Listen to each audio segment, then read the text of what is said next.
Mateus capítulo 7, versos 13 a 23.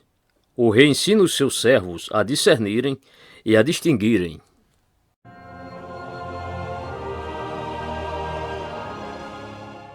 Versos 13 e 14. Entrai pela porta estreita, porque larga é a porta, e espaçoso o caminho que conduz à perdição, e muitos são os que entram por ela. E porque estreita é a porta e apertado o caminho que leva à vida, e poucos há que a encontrem. Esteja sempre prosseguindo em sua jornada.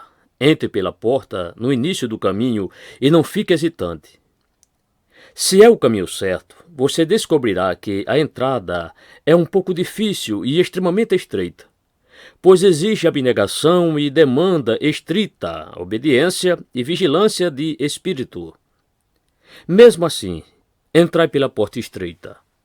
Quaisquer que sejam as desvantagens pelo pequeno número de peregrinos ou pela estreiteza da entrada, ainda assim escolha essa porta e entre por ela. É verdade que existe um outro caminho amplo e muito frequentado, mas este conduz à destruição. Os homens vão à ruína ao longo da via expressa, mas o caminho para o céu é um caminho árduo. Podem chegar outros tempos, quando, então, uma multidão estará no caminho estreito, mas, atualmente, para que alguém seja popular, deve ser largo na doutrina, na moral e na espiritualidade. Porém, aqueles na estrada estreita irão direto para a glória, e aqueles no caminho largo irão todos para as trevas exteriores. Tudo está bem quando acaba bem. Nós podemos consentir andar em um lugar estreito no caminho certo, em vez de andarmos em um lugar espaçoso no caminho errado, porque o primeiro termina na vida eterna, e o segundo conduz apressadamente à morte eterna. Senhor, livra-me da tentação de estar no caminho amplo e mantém-me no caminho estreito, embora poucos o encontrem.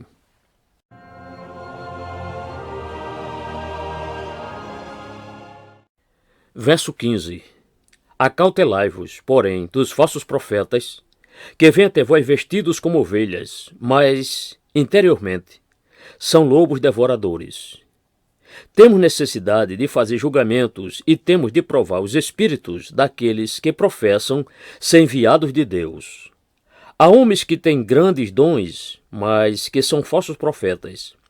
Estes simulam a aparência, a linguagem e o espírito do povo de Deus, ao passo que eles realmente querem devorar as almas, assim como os lobos têm sede do sangue das ovelhas.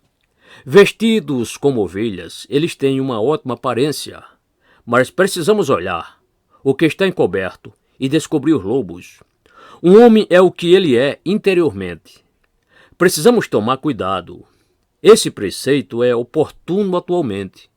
Devemos ser cuidadosos não somente com o nosso caminho, mas com os nossos líderes. Eles vêm até nós. Eles vêm como profetas. Eles vêm com todas as recomendações exteriores.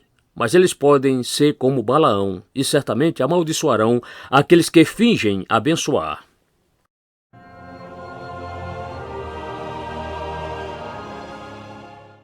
Verso 16. Por seus frutos os conhecereis. Porventura colhem-se uvas dos espinheiros ou figos dos abrolhos?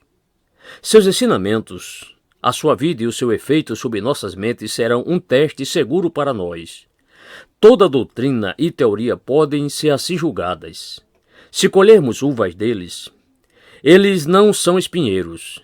Se eles não produzem nada além de abrolhos, eles não são figueiras. Alguns objetam o presente método prático de teste, mas os cristãos sábios o manterão como o critério final. Qual é o efeito da teologia moderna sobre a espiritualidade, a devoção e a santidade do povo? Ela tem qualquer bom efeito?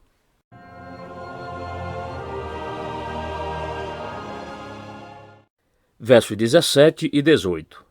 Assim toda a árvore boa produz bons frutos, e toda árvore má produz frutos maus. Não pode a árvore boa dar maus frutos, nem a árvore má dar frutos bons. Todo homem produz de acordo com a sua natureza. Ele não pode fazer o contrário. A árvore boa produz bons frutos, a árvore má, frutos maus. Não há possibilidade de o efeito ser maior e melhor do que a causa. O verdadeiramente bom não produz o mal. Isso seria contrário à sua natureza. O radicalmente mal nunca se eleva de modo a produzir o bom, embora pareça fazê-lo. Portanto, um e outro podem ser conhecidos pelo fruto específico de cada um. Nosso rei é um grande mestre da prudência. Nós não devemos julgar, mas devemos conhecer, e a regra desse conceito é tão simples quanto segura.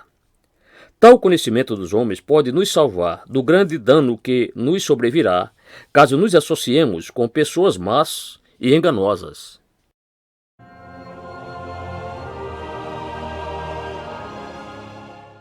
Verso 19. Toda árvore que não dá bom fruto, corta-se e lança-se no fogo. Aqui está o fim para o qual as coisas mais tendem. O machado e o fogo aguardam o ímpio, embora eles pareçam ter as boas folhas da profissão de fé. Apenas dê tempo suficiente e cada homem na terra que não tem qualquer bom fruto encontrará o seu castigo. Não é apenas o ímpio que carrega frutos maus que será cortado, mas o morto, o homem que não dá fruto positivamente bom, também será lançado ao fogo.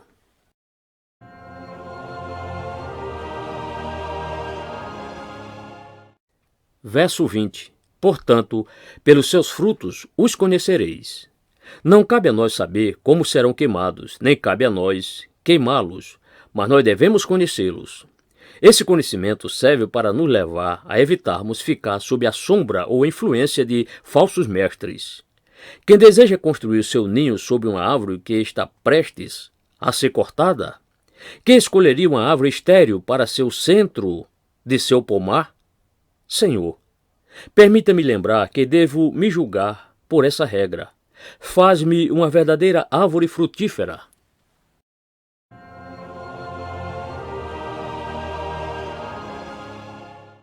Verso 21.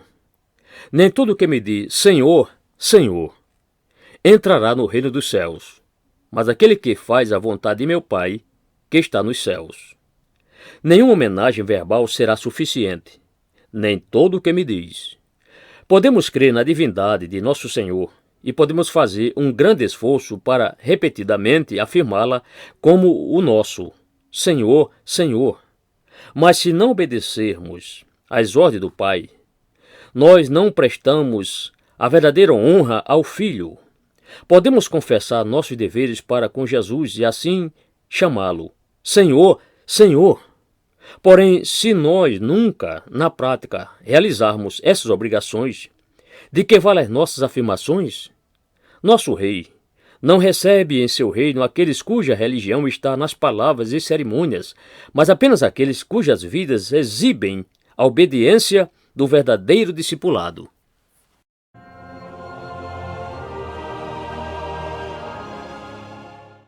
Versos 22 e 23. Muitos me dirão naquele dia, Senhor, Senhor, não profetizamos nós em teu nome? E em teu nome não expulsamos demônios? E em teu nome não fizemos muitas maravilhas? E então lhes direi abertamente, nunca vos conheci.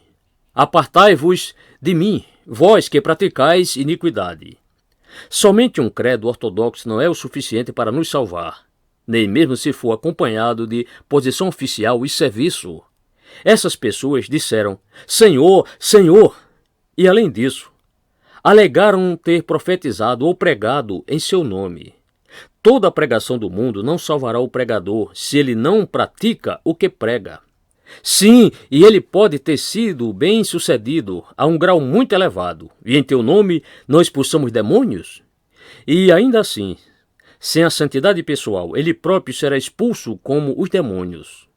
Aqueles homens se gabaram do sucesso de terem sido sobre si circunstâncias surpreendentes, de interesses variados. E em teu nome não fizemos muitas maravilhas? E ainda assim, eles podiam ser desconhecidos para Cristo. Por 3 vezes as pessoas são descritas como fazendo tudo em teu nome, e mesmo assim, o Senhor, cujo nome eles usaram tão livremente e ousadamente, não conhecia nada sobre eles, e não lhes permitiu permanecerem em sua presença.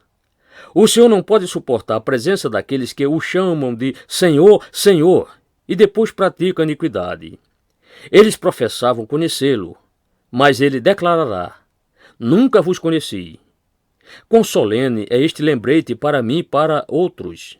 Nada revelará se somos verdadeiros cristãos, senão quando fazemos sinceramente a vontade do Pai. Podemos ser conhecidos por todos como tendo um grande poder espiritual sobre os demônios e os homens, e ainda assim, nosso Senhor pode não nos confessar no grande dia, mas pode nos expulsar como impostores, os quais Ele não pode tolerar em sua presença.